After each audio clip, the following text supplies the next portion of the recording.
L'avantage de faire beaucoup de routes, c'est qu'on découvre des petits coins où on peut observer la biodiversité.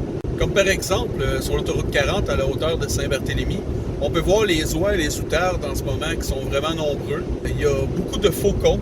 Il y a une pigargue à tête blanche aussi. Je sais pas si c'est la même tout le temps, mais je la vois de temps en temps. Il y a aussi des marmottes de ce temps-là, des marmottes vivantes, des marmottes mortes. De temps en temps, il y a des biches mortes.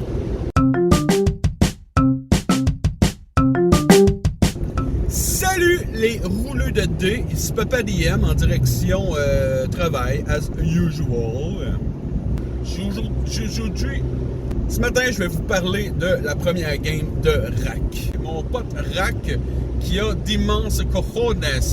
Et voilà pourquoi.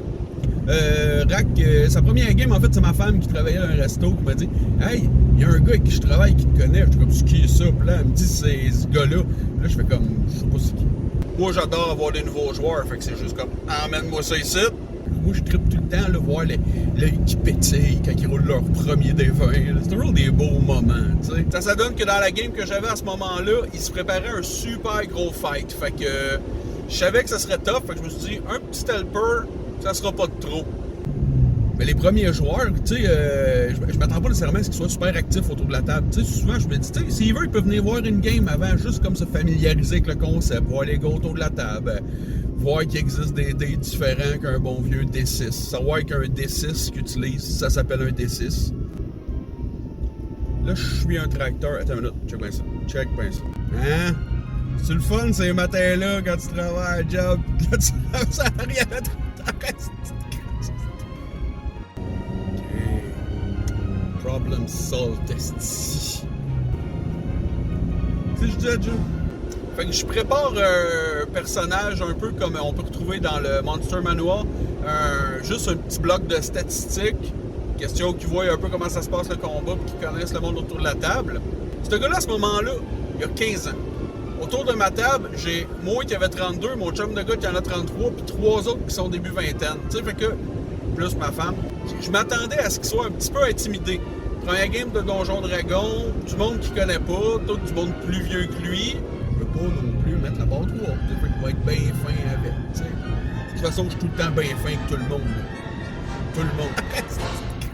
Donc j'arrive, les gars, ils s'approchent un peu de l'espèce de temple là, qu'ils voient au loin, et je leur dis qu'ils voient une petite créature courir dans leur direction. C'était Rack qui interprétait un kobold fighter, si je me rappelle bien. Et il court dans la direction. Là, j'explique comment est-ce qu'il voit arriver de loin. Là, je dis, Rack, tu cours. Et là, tu arrives finalement proche des gars. Là, qu'est-ce que ton personnage dit? Petite technique comme ça, dis pas qu'est-ce que tu dis. Qu'est-ce que ton personnage dit? Comme ça, il peut commencer par mon personnage dit.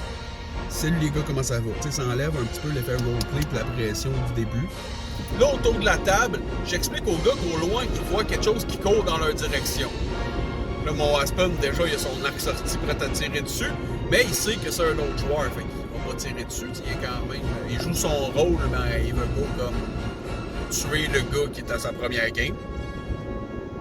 Mais c'est bon, Rack, avec toutes ses cojones, il est arrivé et il a acté One Shot Deal. De même, flick a flack, il nous a garoché ça. Ça ressemblait à... Vous devez m'aider! Tout le monde le regarde de même. Le gars nous a fait un roleplay de débile devant toutes nous autres qui jouent depuis quand même un bon bout. Moi, j'ai applaudi. Je me suis levé. J'ai versé une larme. Je l'ai pris dans mes bras. On s'est tous pris dans nos bras. Là, ben, il y a Aspen qui a fait comme t'as à boire, c'est la première fois qu'il dit de quoi, puis il est déjà meilleur que moi en roleplay. Parce qu'effectivement, son jeu d'acteur était King Koch. À ce moment-là, je savais qu'on tenait quelque chose. J'avais un joueur pour un petit bout. Résultat, aujourd'hui, ce bon Rack, je joue avec depuis 3 ans et un peu plus. C'est un super de bon joueur, toujours prêt à venir rouler des dés, fait du bon roleplay, même lui qui s'occupe de la musique. Puis à partir de ce jour-là, en fait, j'ai toujours joué avec lui. On a parti plein d'autres games. Il a joué son personnage de Rack. C'est lui qui fait Roméo Poirier dans ma dernière game de Vampire, mais aussi dans la game d'avant, parce qu'il a pris son personnage pour la dernière game. Il a aussi joué Lord Cookie dans ma game à Waterdeep, où après la mort de son personnage, vu qu'on écoutait les podcasts là, pis tout, et du game, il y avait Lord Cookie qui était joué par Julien Griveaux. Et pour vrai, moi, ce personnage-là, je l'adorais. Puis lui aussi, fait que j'ai dit, ça ne tente pas de jouer Lord Cookie. Il a dit oui, on a créé le personnage, il a joué ça. C'était vraiment cool. Voilà, c'était l'histoire de ce bon rack. J'espère que vous avez apprécié et que vous avez, vous aussi, ça vous rappelle des moments où un premier joueur a été impressionnant. Je vous souhaite, sur ce, une excellente fin de journée. C'était Papa DM en direction Louisville, live de son véhicule. Ciao, bye, les rouleaux de dick.